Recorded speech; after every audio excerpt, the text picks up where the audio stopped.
मी माझ्या मित्राला दिलं होतं तर या भागात ते फवारलेलं नव्हतं, सॉरी ड्रीपमधून सोडलेलं नव्हतं औषध. तर त्या भागात आलेलो आहे आपण. तर झाडांमध्ये एवढा फरक जाणवला, काही झाड कमरेला सुद्धा लागत नाही अजून, आणि ते ज्या भागात सोडले ते कमरेपर्यंत लागते झाड. इथे सोडलं का? नाही, या दोनच गाल्ल्या. हा, यांना नाही सोडलं. हा, यांना दोन नाही गाल्ल्यांना सोडलं. सोडायला नव्हतं सांगितलं मला.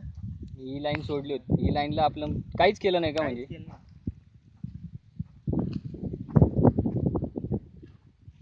ही बरंच लहान राहिलं. आणि इकडून इकडे सोडलेले. हा.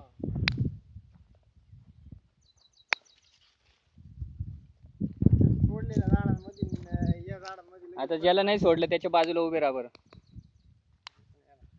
इथं का? आणि ती ज्याला सोडलं तिथे या.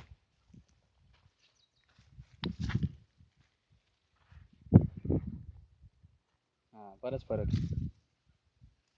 सगळंच फरक आहे, झाडातच पूर्ण फरक आहे. आपोआप याला माल जास्त लागेल, त्याला कमी लागेल.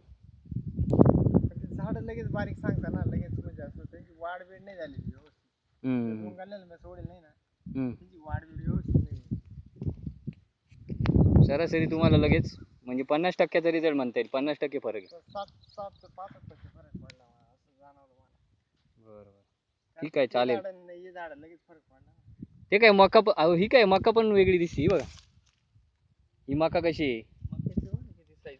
मक्यात जास्त कळतंय, ही एवढीच आहे. यांना कंस लागले फार. हा, 2-2 कंस लागले. सर इकडे एकच कणीस आहे, ते पण बारीक आहे. हा, आणि त्याला 3 कणस आहे जवळजवळ. ठीक आहे. हे एकच कणीस आहे, आणि याला त्याला जवळजवळ 2-3 कणस आहे. 2 ते 3 आहे. मक्यात लय मोठा फरक आहे. म्हणजे याचा अर्थ उत्पन्न डबल होते. डबल पण